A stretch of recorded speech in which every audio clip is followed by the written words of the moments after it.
اب محمد کی دل و جان خدیجہ، ٹکڑوں پہ تیرے سارے مسلمان پلے ہیں، ٹکڑوں پہ تیرے سارے مسلمان پلے ہیں، بھولے گا نہ اسلام یہ احسان خدیجہ۔ اعوذ باللہ من الشیطان الرجیم، بسم اللہ الرحمن الرحیم۔ تمام تعریفیں اس بہترین پروردگار کے لیے کہ جو ہماری رگے گلو سے زیادہ قریب ہے، کائنات کی ہر شے جس کی بارگاہ میں سر کو جھکائے ہوئے ہے، ہر چیز اسی کے دم سے قائم ہے، وہ ہر فقیر کی دولت کا سہارا اور ہر ذلیل کی عزت کا آسرا۔ اس کائنات کے سارے بڑے دروازے بند ہو جاتے ہیں، بس اس کا در ہے جو کبھی بھی بند نہیں ہوتا، اس سے مانگنے والا کبھی پلٹایا نہیں جاتا، اس سے امید لگانے والا کبھی نا امید نہیں ہوتا، وہ بہت عطا والا، کرم والا، نہایت مہربان۔ اس کے بعد میرا لاکھ لاکھ درود و سلام ان ذوات مقدسہ پر کہ جو وجہ تخلیق کائنات ہیں، جو محبوب کائنات ہیں۔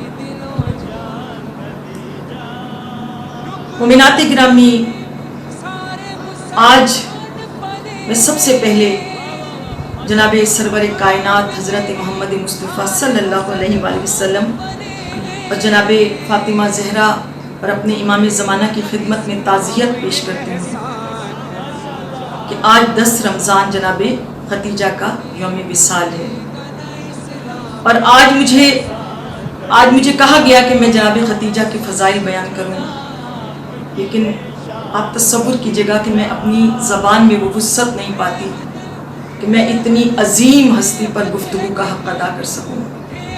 خدا کی قسم، جب میں جناب ختیجہ کی زندگی کے جس بھی گوشے کی طرف دیکھتی ہوں، میں یہ دیکھتی ہوں کہ جناب ختیجہ کردار میں، گفتار میں، صورت میں، سیرت میں اپنی مثال آپ ہیں، آپ کی زندگی کا ہر گوشہ نیا ہے۔ اور جناب ختیجہ وہ ہستی ہیں کہ جو محسنہ اسلام ہے، تو آپ سوچئے کہ جو ہستی کائنات کی اسلام کی محسنہ اسلام ہے، میں اس پر کیا بات کروں۔ بس میں اپنے سننے والوں کو ایک بات کی طرف توجہ دلانا چاہتی ہوں کہ آپ یہ دیکھیے کہ جب کسی بہت بڑے گھر کی بیٹی کی شادی ہوتی ہے، کسی بہت دولت مند کی بیٹی کی شادی ہوتی ہے، تو ہر صاحب فکر کو یہ فکر دامنگیر ہوتی ہے، یہ فکر ہوتی ہے کہ آخر ہم دیکھیں کہ اس لڑکی کا شوہر کیسا ہے، اس لڑکی کا خاندان کیسا ہے، جس کو اس نے منتخب کیا ہے وہ آخر خاندان کیسا ہے۔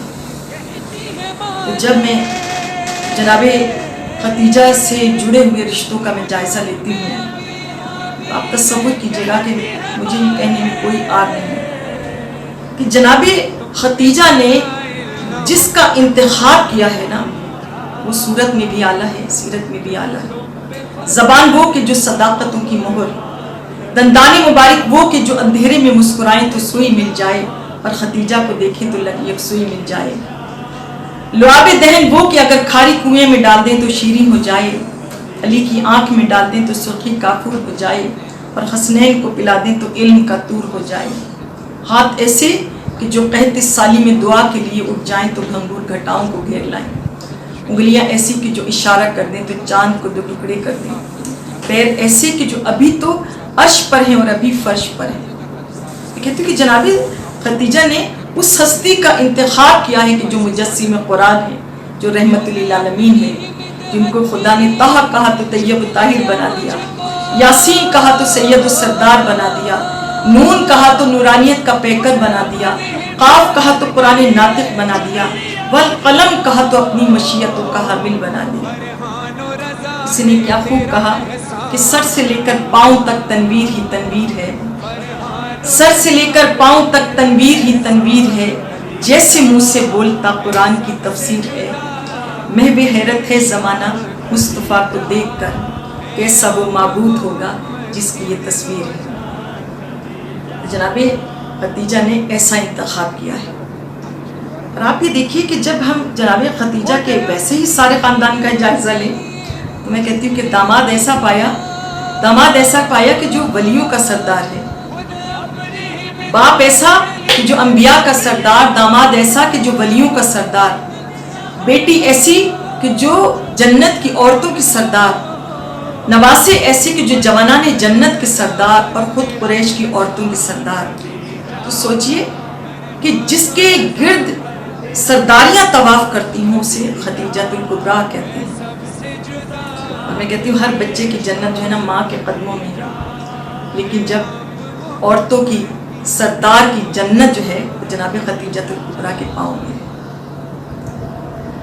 جناب خدیجہ الکبریٰ کی، جیسے میں نے کہا کہ ان کی زندگی کا ہر گوشہ نیا ہے، ہر گوشہ نیا، جو جب جناب رسالت مآب کی زندگی میں آئیں تو میں کہتی ہوں کہ آپ حق الصداقت اور وفاداری کی اعلیٰ مثال تھی۔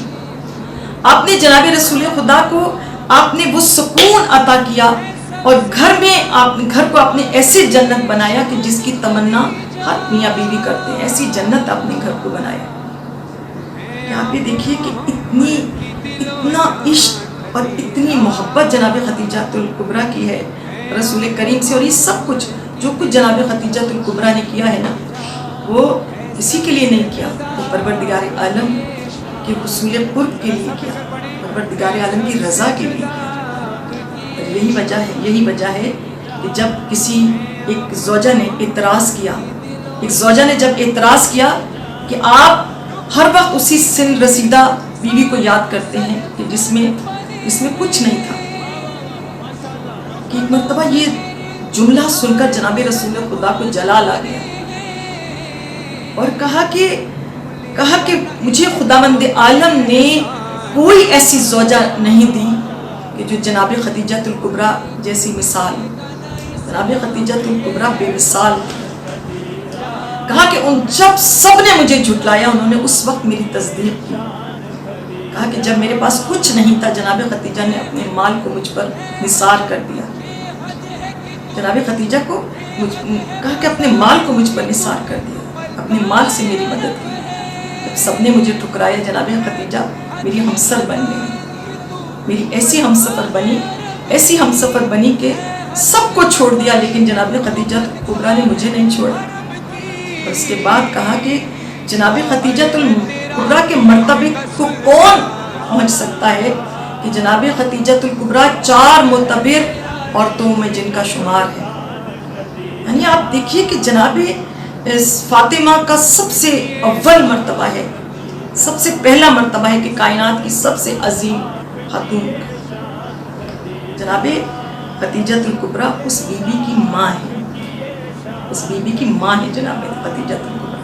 اور اس کے بعد جناب رسول خدا نے ایک جملہ کہا کہ ساری کائنات کی عورتیں جنت کی مشتاق ہیں، کہا سب جنت کی مشتاق ہیں لیکن جنت جناب خدیجہ الکبریٰ کی مشتاق ہے۔ جناب خدیجہ الکبریٰ نے وہ کام کیا ہے کہ جس کی مثال ملنا ناممکن ہے۔ اگر ہم جناب خدیجہ الکبریٰ کی عظمت کا ایک پہلو اور دیکھیں تو وہ پہلو کیا ہے کہ جس معاشرے کے اندر جناب خدیجہ الکبریٰ نے آنکھ کھولی وہ گمراہی کے اندھیروں میں ڈوبا ہوا تھا، لیکن جناب خدیجہ الکبریٰ کا کمال دیکھیں کہ ایک لمحے کے لیے بھی اس اندھیرے میں گم نہیں ہوئی۔ اس کے بعد دیکھیے کہ جناب اس زمانے میں عورت کی کوئی وقت نہیں تھی، لیکن جناب خدیجہ الکبریٰ نے کیا مقام پایا ہے۔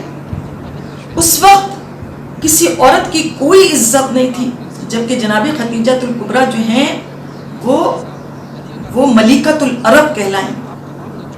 اس وقت کی عورت ناقص العقل کہلاتی تھی، جبکہ جناب خدیجہ الکبریٰ نے ایسا کردار پیش کیا کہ جناب خدیجہ الکبریٰ عقیلہ کہلائیں۔ عرب کا معاشرہ اتنی نجاست میں ڈوبا ہوا تھا، لیکن اس زمانے میں جناب خدیجہ الکبریٰ طاہرہ کہلائیں۔ آپ یہ دیکھیے کہ جناب خدیجہ الکبریٰ اس وقت کی عالمہ، زاہدہ، زکیہ، طاہرہ کہلاتی تھی، لیکن حقیقت میں کہا جائے کہ جناب خدیجہ الکبریٰ کے وہ 4 چاند اس وقت ملے، جب 4 چاند اس وقت لگے جناب خدیجہ الکبریٰ کو جب آپ نے محمد مصطفیٰ کا انتخاب کیا۔ جناب محمد مصطفیٰ کا انتخاب کیا. خداوند عالم آپ کو وہ غار حرا دکھائے کہ جس تک جہاں پر میرے رسول اس غار میں عبادت کے لیے جایا کرتے تھے. آپ بھی دیکھیے کہ پورا دن آنے جانے میں لگ جاتا ہے، کتنی مشکل سے انسان اوپر بلندی پر پہنچتا ہے. اور جناب خدیجۃ الکبریٰ کا عشق اس مقام پر ہے کہ آپ اس غار میں روزانہ کھانا لے کر جاتی تھی جناب رسول خدا کی. ہم جناب خدیجۃ الکبریٰ پر جتنی بھی گفتگو کرنا چاہیں وہ ہم اس پر گفتگو کر ہی نہیں سکتے، کیونکہ آپ نے وہ کام کیا ہے. آپ نے وہ کام کیا ہے، آپ نے اسلام کو زندگی دی ہے، آپ نے جناب رسول خدا کو زندگی دی ہے. میں کہتی ہوں کہ جس کا جناب فاطمہ، آپ نے دیکھی کہ جناب فاطمہ جناب خدیجۃ الکبریٰ کا جب انتقال ہو گیا اور جناب فاطمہ گھر میں اکیلی رہ گئی، تو کہتے ہیں کہ جناب فاطمہ جناب رسول خدا کے پھر چکر لگاتی تھی، بار بار پوچھتی تھی کہ بابا میری ماں کہاں ہے، بابا میری ماں کہاں ہے. جناب رسول خدا یہ سن کر خاموش ہو جاتے تھے. ایک دن جناب سیدہ نے سوال کیا کہ بابا میری ماں کہاں ہے. خدا کسی ماں کو جدا نہ کرے اس کی بچی سے، کسی بچے سے اس کی ماں جدا نہ ہو. کہا کہ بابا میری ماں کہاں ہے. جناب رسول خدا بھی خاموش ہوئے تھے کہ جناب جبرائیل عرش سے نازل ہوئے، اور اس کے بعد جناب جبرائیل نے کہا کہ پروردگار عالم کہتا ہے کہ جناب سیدہ پر میرا سلام، کہا کہ جناب سیدہ پر میرا سلام ہے، اور کہا کہ اس بچی سے کہہ دو کہ تمہاری ماں جو ہے وہ ایک ایسے محل میں ہے کہ جس کی جو چھت ہے وہ یاقوت و زمرد سے بنی ہے. اور کہا کہ تمہاری ماں جو ہے اس کو ڈھارس دو کہ تمہاری ماں اس وقت جناب مریم اور جناب آسیہ کے ساتھ ہے. میں کہتی ہوں کہ کتنی مشکلات جناب خدیجۃ الکبریٰ نے جناب رسول خدا کے ساتھ برداشت. 3 سال شعب ابی طالب میں گزارے. کہا کہ شعب ابی طالب میں کھانا ختم ہو گیا تو گھاس، کس طریقے سے کہ کیا کیا کھا کر ان لوگوں نے گزارا. یہ تو وہی لوگ کہ جن پر گزری ہے وہ بتا سکتے ہیں. جب جناب خدیجۃ الکبریٰ اس دنیا سے جا رہی تھی، آپ بہت زیادہ بیمار تھے. میں دعا کرتی ہوں کہ اللہ تعالیٰ کسی بچے کی ماں اس سے جدا نہ. جناب فاطمہ کتنی چھوٹی تھی. جب جناب خدیجۃ الکبریٰ بستر مرگ پہ تھی تو جناب فاطمہ ساتھ میں بیٹھی. ایک مرتبہ جناب خدیجۃ الکبریٰ نے جناب فاطمہ سے کہا کہ بیٹی مجھے اس بات کا افسوس ہے میں تجھے دلہن بنے نہ دیکھ سکی. اور اس کے بعد جناب فاطمہ سے کہا کہ بیٹی میں تمہیں ایک ایسی وصیت، ایسی بات کہنا چاہتی ہوں جو میں سرکار دو جہاں سے نہیں کہہ سکتی، تمہارے بابا سے بیان نہیں کر سکتی. بچی پوچھتی ہے ماں کیا کہنا چاہتی ہوں. جناب خدیجۃ الکبریٰ کہتی ہیں اپنے بابا سے کہنا کہ جب میں مر جاؤں میرے پاس کفن نہیں. اپنے بابا سے کہنا کہ وہ ردا جو ان کے کندھے پر ہوتی ہے، جس میں وحی کے پیغامات آتے تھے، اس کو اوڑھ کر وحی کے پیغامات آتے تھے، جو چادر تمہارے بابا اوڑھ کر سو جاتے ہیں. کہا کہ اپنے بابا سے کہنا کہ اس چادر کا کفن مجھے دے.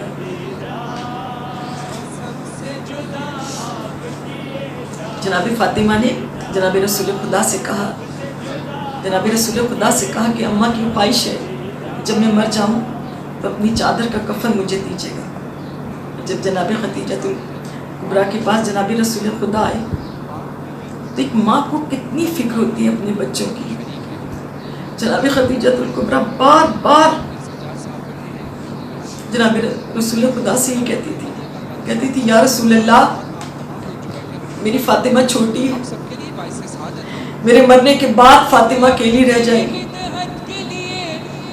کہا کہ یا رسول اللہ میرے بعد میری بچی کا خیال رکھیے، میری بچی کا بہت خیال رکھیے. اور ایک وصیت کیا کی کہ یا رسول اللہ جب میری بیٹی گھر سے رخصت ہو تو کیونکہ میری بیٹی گھبرائے گی دوسرے گھر جا کر، تو آپ اس کے ساتھ کسی عورت کو بھیجیے گا. آپ ابھی دیکھیے یہ رسم جو ہے نا ہمارے ہاں جب دلہن رخصت ہوتی ہے تو ایک عورت ساتھ کر دی جاتی ہے. یہ رسم جو ہے نا یہ جناب فاطمہ کے ساتھ جناب ام سلمہ گئی تھی. تو جناب خدیجۃ الکبریٰ کی وجہ سے یہ رسم شروع ہوئی کہ آج ہر لڑکی کے ساتھ ایک عورت کو بھیجا جاتا ہے. بہت ساری فکرات تھی جناب خدیجۃ الکبریٰ کو. جب جناب خدیجہ اس دنیا سے چلی گئی، جناب خدیجہ اس دنیا سے چلی گئی، جنازہ اٹھایا تو جناب رسول خدا قبرستان پہنچے. قبر کھلی، جناب رسول خدا اس قبر کے اندر پہلے چلے، اس کے بعد لیٹ گئے.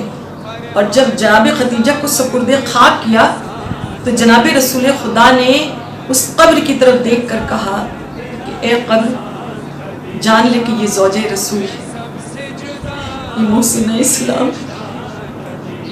اس نے اسلام کی خاطر اپنا سب کچھ قربان کر دیا.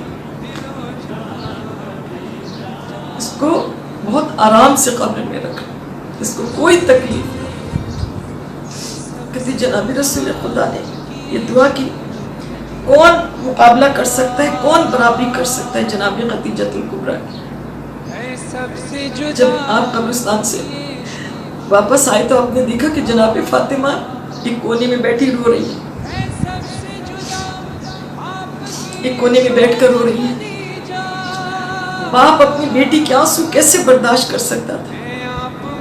جناب رسول خدا نے جناب فاطمہ کو کلیجے سے لگا لیا، پیار کیا، ماتھے پر گالوں کو چوما، میں ساتھ سینے سے لگا کر کہا فاطمہ عزت منی، فاطمہ میرا ٹکڑا.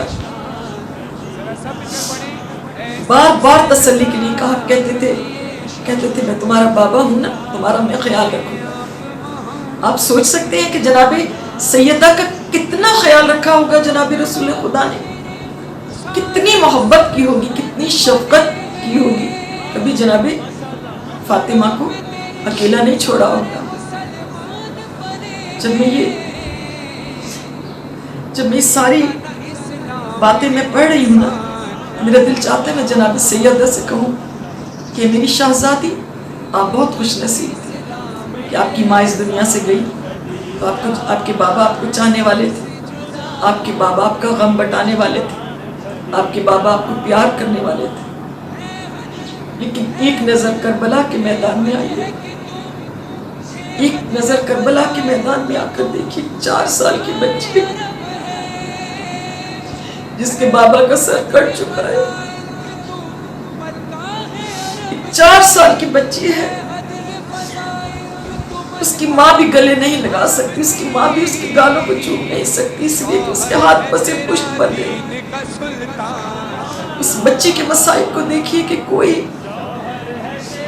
کوئی اس کو تازیانہ مارتا ہے، کوئی اس کے گوشوارے چھینتا ہے. کبھی وہ بچی اونٹ سے گر جاتی ہے، کبھی وہ جناب فاطمہ کی گود میں نظر آتی ہے. اس بچی کا کیا حلیہ ہے، کرتا پھٹا ہے، کانوں سے خون جاری ہے، اور وہ بچی نہر فرات کی طرف دیکھ کر کہہ رہی ہے آؤ چچا باس، آؤ چچا باس. اللہ تعالیٰ ہم سب کو سوائے غم حسین کی کوئی غم نہ عطا کرے. ربنا تقبل منا انک انت السمیع العلیم. اللہم صلی علی محمد. کہتی ہے باتیں کیوں تم پہ فضائل نہ ہو قربان خدیجہ، کیوں تم پہ فضائل نہ ہو قربان خدیجہ، ہے سب سے جدا آپ کی یہ شان.